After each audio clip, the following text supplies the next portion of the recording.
ಲೇಷನಿಸಿಕೊಂಡು 5 ದಿನ ಬದುಕಿದರೇನು, ಲೇಷನಿಸಿಕೊಂಡು 4 ದಿನ ಬದುಕಿದರೇನು, ಲೇಷನಿಸಿಕೊಂಡು 3 ದಿನ ಬದುಕಿದರೇನು, ಲೇಷನಿಸಿಕೊಂಡು 2 ದಿನ ಬದುಕಿದರೇನು. ಕೂಡಲ ಸಂಗನ ಶರಣರ ವಚನದಲ್ಲಿ ಲೇಷನಿಸಿಕೊಂಡು 1 ದಿನ ಬದುಕಿದರೆ ಸಾಲದೆ. ನೋಡ್ರಿ ಎಷ್ಟು ಚಲೋ ವಚನ ಬರೀತಾರವರು. ಲೇಷನಿಸಿಕೊಂಡು ಎಲ್ಲರಿಗೂ ಬೇಕಾಗುವಂಗ 5 ದಿವಸ ಬದುಕಿದ್ರೇನು, 4 ದಿವಸ ಬದುಕಿದ್ರೇನು, 3 ದಿನ ಬದುಕಿದ್ರೇನು, 2 ದಿನ ಬದುಕಿದ್ರೇನು, ಕೂಡಲ ಸಂಗನ ಶರಣರ ವಚನದಲ್ಲಿ 1 ದಿವಸ ಬದುಕಿಬಿಟ್ರೆ ಸಾಕು, ನಿನ್ನ ಬದುಕು ಸಾರ್ಥಕತೆ ಹೊಂದುತ್ತದೆ ಅಂತ ಬಸವಣ್ಣವರು ಹೇಳಿದ್ದಾರೆ. ಹಾಗೆ ನಮಗೆ ತಿಳಿದಂಗೆ ನಾವು ಬದುಕಬಾರದು, ಹೆಂಗರ ಬದುಕಬಾರದು. ಬದುಕಂದ್ರೆ ಹೀಗ ಅದ ಅಂತ ತಿಳ್ಕೊಂಡು ಅವರು ಬದುಕಿ ತೋರಿಸಿಕೊಟ್ಟು ಹೋಗಿದ್ದಾರೆ ಸಂತರು, ಶರಣರು, ಜ್ಞಾನಿಗಳು, ಅನುಭಾವಿಗಳು. ಹಾಗೆ ಅವರ ಹಾದಿಯೊಳಗೆ ಒಂದಿಷ್ಟು ಬದುಕನ್ನು ಕಟ್ಟಿಕೊಳ್ಳೋದು, ಆವಾಗ ಬದುಕಿಗೆ ಒಂದಿಷ್ಟು ಬೆಲೆ ಬರುತ್ತದೆ ಹೊರತು ಇರದಿದ್ರೆ ಬರೋದಿಲ್ಲ. ಅದಕ್ಕೆ ನಾವೇನು ಜಗತ್ತಿಗೆ ಬಂದೀವಲ್ಲ, ಬಂದ ಬಳಿಕ ನಾವೇನು ಕಾಯಂ ಇರೋರಲ್ಲ, 1 ದಿವಸ ಹೋಗೋರದೀವಿ. ಹೋಗುವಾಗ ಏನು ಮಾಡ್ಬೇಕು, ನಮ್ಮ ಸುತ್ತಮುತ್ತಿದ್ದವರು ಕಣ್ಣಾಗ 2 ಹನಿ ನೀರು ಸುರಿಸ್ಬೇಕು. ಎಷ್ಟು ಚಲೋ ಇದ್ನಲ್ಲಪ್ಪ ಮನುಷ್ಯ, ಎಷ್ಟು ಒಳ್ಳೆಯ ಕಾರ್ಯಗಳನ್ನು ಮಾಡುತ್ತಿದ್ದ, ಎಲ್ಲರನ್ನ ಗೌರವಿಸ್ತಿದ್ದ, ಯಾರನ್ನೂ 1 ದಿವಸ ದ್ವೇಷ ಮಾಡಲಿಲ್ಲ, ಅಕ್ಕಪಕ್ಕದವರ ಜೊತೆಗೆ ಜಗಳ ಮಾಡಲಿಲ್ಲ, ಇನ್ನೊಬ್ಬರಿಗೆ ಆಡಲಿಲ್ಲ, ಅನ್ನಲಿಲ್ಲ. ಅಷ್ಟು ಸುಂದರವಾಗಿ ಬದುಕಿದ ಈ ಮನುಷ್ಯ ಇಷ್ಟು ಬೇಗ ಹೋಗಬಾರ್ದಾಗಿತ್ತು, ಇನ್ನೊಂದಿಷ್ಟು ದಿವಸ ಇರಬೇಕಾಗಿತ್ತಂತ ನೆನೆಸ್ಬೇಕು, ನೆನಪ ಮಾಡ್ಕೋಬೇಕು. ಹಂಗೆ ನಾವು ಬದುಕಿರ್ಬೇಕು. ಊರು ಮಂದಿ ಎಲ್ಲರೂ ಹೋದರು, ಇವ ಯಾಕೆ ಹೋಗವಲ್ಲನಪ್ಪ, ಇದ್ದೇನು ಮಾಡ್ತಾನ, ಮನೆಗೂ ಬ್ಯಾಡಾಗ್ಯಾನ, ಓಣ್ಯಾಗನೂ ಬ್ಯಾಡಾಗ್ಯಾನ, ಊರಾಗನೂ ಬ್ಯಾಡಾಗ್ಯಾನ, ಇವ ಇದ್ದರ ಏನು ಮಾಡ್ತಾನ, ಎಂತೆಂಥವ್ರು ಹೋದರು ಇವಂಗೇನಾಗಿದಿತ್ತು ಅಂತ ಹಿಂಗೆ ಅನ್ನಬಾರ್ದು. ಹೆಂಗೆ ಅನ್ನಕತ್ಯಾರ ಅಂದ್ರೆ ನಮ್ಮ ಬದುಕಿಗೆ ಬೆಲೆ ಇಲ್ಲ ಅಂತ ಅರ್ಥ. ಇಷ್ಟು ಬೇಗ ಯಾಕೆ ಹೋದ್ನಪ್ಪ, ಇರಬೇಕಾಗಿತ್ತು ಅಂದ್ರೆ ನಾವು ಚಲೋ ಬದುಕನ್ನು ಬದುಕಿವಿ ಅಂತ ಅರ್ಥ ಆಗ್ತದೆ. ಅದಕ್ಕೆ ಜಗತ್ತನ್ನು ಬಿಟ್ಟು ನಿರ್ಗಮಿಸುವಾಗ, ಹೋಗುವಾಗ ಜಗತ್ತೆಲ್ಲ ಕೊಂಡಾಡಬೇಕು, ಜಗತ್ತೆಲ್ಲ ನಮ್ಮನ್ನು ಸ್ಮರಣ ಮಾಡಬೇಕು, ನಮ್ಮನ್ನು ನೆನೆಸಿಕೊಂಡು 1-2 ಹನಿ ಕಣ್ಣೀರು ಸುರಿಸ್ಬೇಕು. ಹಂಗೆ ನಾವು ಬದುಕಬೇಕು. ಎಲ್ಲರೂ ನಮ್ಮನ್ನು ಇಷ್ಟಪಡಬೇಕು, ಎಲ್ಲರೂ ನಮ್ಮನ್ನು ಹಾಡಿ ಹರಿಸ್ಬೇಕು. ಹಂಗೆ ನಾವು ಬದುಕೋದನ್ನು ಕಲಿಬೇಕು. ಜಗತ್ತಿನೊಳಗೆ ನೆನೆಸ್ಬೇಕು, ಒಟ್ಟು ಎಲ್ಲರೂ ನೆನೆಸ್ಬೇಕು. ಸೌದಿ ಊರಾಗ ಎಲ್ಲರೂ ನೆನೆಸ್ಬೇಕು. ಹಂಗೆ ನಾವು ಬದುಕನ್ನು ರೂಪಿಸಿಕೊಳ್ಬೇಕಾಗ್ಯದ. ನೆನೆಸ್ಬೇಕಂದ್ರೆ ಮತ್ತು 2 ಥರದ ರೀತಿ ಒಳಗೆ ಬದುಕಾಕ ಬರ್ತೈತಿ. ಭಾಳ ಚಲೋ ಇದ್ದ, ಇನ್ನೂ ಒಂದಿಷ್ಟು ದಿವಸ ಇರ್ಬೇಕಂತ ಹಿಂಗೆ ನೆನೆಸಾಕೆ ಬರ್ತೈತಿ. ಇನ್ನೊಂದು ರೀತಿ ಒಳಗೆ, ಬೇರೆ ಥರದ ರೀತಿ ಒಳಗೆ ಹಂಗೆ ನೆನೆಸಾಕೆ ಬರ್ತೈತಿ. ಹೆಂಗಂದ್ರೆ ಒಬ್ಬ ಗುರುಗಳು, ಈಗ ಹೆಂಗೆ ನಾವು ಪ್ರವಚನ ಹೇಳಕ್ಕೆ ಬಂದೀವಿಲ್ಲ, ಹಂಗೆ ಒಂದು ಊರಿಗೆ ಪ್ರವಚನ ಹೇಳಕ್ಕೆ ಹೋಗಿದ್ರು ಗುರುಗಳು. ನಾವೇನು ಹೇಳಕತ್ತೀವಲ್ಲ ಇದನ್ನು ಅವರ ಹೇಳಿದರು. ನೀವು ಹಿಂಗೆ ಬದುಕಬೇಕಲ್ಲ, ಎಲ್ಲರೂ ನಿಮ್ಮನ್ನು ನೆನೆಸ್ಬೇಕು, ಹಂಗೆ ನೀವು ಬದುಕಬೇಕಂತ ಹೇಳಿದರು. ಮತ್ತು ಹೇಳಿದ್ದೆಲ್ಲ ಯಾರ್ದಾರ ತಲೆಯಾಗ ಇರ್ತದನ?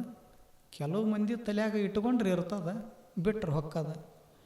ಈಗ ನೀವು ಮಂಗಳಾರತಿ ಆಗುವಾಗ ಜಾಡಿಸ್ಕೊಂಡು ಹೇಳ್ತೀರಲ್ಲ, ಹೇಳಿದ್ದು ಇಟ್ಕೊಂಡ್ರೆ ಇರ್ತದ, ಜಾಡಿಸಿದ್ರೆ ಇಲ್ಲೇ ನಮ್ಮ ಎದುರಿಗೆನ ಬೀಳ್ತದೆ. ನಿಮ್ಮ ದಾರಿ ನಿಮಗೆ, ನಮ್ಮ ದಾರಿ ನಮಗೆ. ಹಂಗೆ ಅವ್ರ ಗುರುಗಳು ಎಲ್ಲರೂ ಇಟ್ಕೋತಾರಂತ ಹೇಳಿದರು. ನೀವು ಹಿಂಗೆ ಬದುಕಬೇಕಲ್ಲ, ಎಲ್ಲರೂ ನೆನೆಸ್ಬೇಕು. ಒಂದು ಮನೆಯವರಲ್ಲ, ಇಡೀ ಊರೊಳಗೆ ಎಷ್ಟು ಮನೆ ಅದಾವೆ ಎಲ್ಲರ ಮನೆಯಾಗೂ ನೆನೆಸ್ಬೇಕು. ಹಂಗೆ ನೀವು ಬದುಕಬೇಕಂತ ಅವರು ಉಪದೇಶ ಮಾಡಿದರು. ಯಾರು ನೆನಪಿಡ್ತಾರೆ? ಮಂಗಳಾರತಿ ಆಗುತ್ತಾನ ನೆನಪಿಟ್ಕೊಂಡ್ರು. ಹೌದಲ್ಲ, ಎಷ್ಟು ಸತ್ಯ ಐತಲ್ಲ ಗುರುಗಳು ಹೇಳೋದಂತ, ಹಿಂಗೆ ಬದುಕಬೇಕು ಅನ್ನೋವಂಗನ ನೆನಪಿಟ್ಕೊಂಡ್ರು. ಮಂಗಳಾರತಿ ಆಗಿ ಪ್ರಸಾದ ಮಾಡಿ ಹೋದ್ರು. ಎಲ್ಲರೂ ಮರೆತರು. ಒಬ್ಬ ನೆನಪಿಟ್ಕೊಂಡಿದ್ದ, ಒಬ್ಬ ಭಾಳ ಚಲೋ ಕೇಳಿದ್ದ, ನೆನಪಿಟ್ಕೊಂಡಿದ್ದ. ಏನು ಅದ್ಭುತ ಹೇಳಿದರು ಗುರುಗಳು. ಇಡೀ ಊರಿಗೆ ಊರ ನೆನೆಸ್ಬೇಕು, ಮನೆ ಮಂದೆಲ್ಲ ನೆನೆಸ್ಬೇಕಂತ ಹೇಳ್ಯಾರ. ಏನು ಮಾಡಿದ್ರೆ ನೆನೆಸ್ತಾರ ಅಂತ ತಿಳ್ಕೊಂಡು ಬೆಳತನ ಆಲೋಚನೆ ಮಾಡಿದ. ನಿದ್ರೆ ಹತ್ತಲಿಲ್ಲ ಅವನಿಗೆ. ಬೆಳಗು ಮುಂಜಾನೆ ವಿಚಾರ ಬಂತು, ಇಡೀ ಊರು ಮಂದಿ ನೆನೆಸ್ಬೇಕಾಗಿತ್ತಂದ್ರೆ ನಾನು ಅವ್ರ ನೆನಪಿಡುವಂಥದ್ದು ಒಂದು ಮಾಡ್ಬೇಕಂತ ತಿಳ್ಕೊಂಡು ಮನೆ ತಿರುಗಾಡಿ ಸಾಲ ಮಾಡಿದ. ಒಬ್ಬರ ಮನ್ಯಾಗ 25,000, ಸಿರಿವಂತರ ಮನ್ಯಾಗ 75,000, ಅವ್ರಕ್ಕಿಂತ ಸಿರಿವಂತರ ಮನ್ಯಾಗ 1,00,000, ಲಕ್ಷದ ಮೇಲೆ 25, ಊರಾಗ ಒಂದು ಮನೆ ಉಳಿಲಿಲ್ಲ. ಸಾಲ ಕೊಡಲಾರ್ದವ್ರು ಒಬ್ಬರು ಉಳಿಲಿಲ್ಲ. ಎಲ್ಲರ ಮನ್ಯಾಗೂ ಎಷ್ಟು ಸಾಧ್ಯದ ಅಷ್ಟು ಸಾಲ ತಗೊಂಡ ಮುಂದೆ ಹಾರ್ಟ್ ಫೇಲ್ ಆಗಿ ಹೋದ. ಊರಾಗ ಯಾರ್ದು ಸುದ್ದಿ? ಇವಂದ ನೋಡ್ರಿ. 25 ಕೊಟ್ಟವ್ರು, ನಮ್ಮದು 25 ತೊಗೊಂಡು ಹೋದ ಪುಣ್ಯಾತ್ಮ. 75ರವರು ಒಳಗಿದ್ದನ ಬಂದ್ರವರು. ನಿಂದು ಬರೀ 25, ನಮ್ಮದು 75. ಲಕ್ಷದವ ಬಂದ, ಅದ್ರ ಮ್ಯಾಲಿನವ ಬಂದ. ಊರಾಗ ಎಷ್ಟು ಮನೆ ಇದ್ವಲ್ಲ, ಮನೆ ಮುಂದೆ ಕಟ್ಟಿ ಮೇಲೆ ಇವಂದ ನೆನಪಿಡಂಗನ ಮಾಡ್ಯಾನ, ಬರೋಬ್ಬರಿ ಮಾಡ್ಯಾನ. ಹೆಂಗೂ ನೆನಪಿಡಕ್ಕೆ ಬರ್ತದ. ಮತ್ತು ನೀವು ಹೋಗಿ ನಾಳೆ ಮುಂಜಾನೆ